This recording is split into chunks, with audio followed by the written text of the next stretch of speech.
বেশ অনেক দিন পর আজ দুপুরবেলা একটা লম্বা ভাত ঘুম দিলাম, জানো তো। এখন আর দুপুরবেলা রেস্ট বলে তো তেমন একটা হয় না, ওই দু তিন রকম মিস্ত্রি কাজ করে, তাদের সাথে কথা বলতে, খেতে দিতে, নিজেও খেতে বেশ অনেকটাই বেলা হয়ে যায়, জানো। দুপুরবেলা রেস্ট বলেও আর পাই না।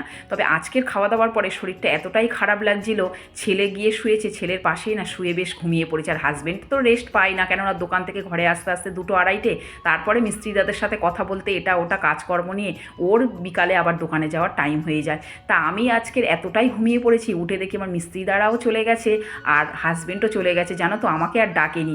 তা আমি দরজাটা খুলে, আর এখন তো বিকালবেলা আমার কাজ মানে নিচের ঘর বারান্দাগুলো মিস্ত্রিরা চলে গেলে সেগুলো পরিষ্কার করতে হবে, মুছতে হবে।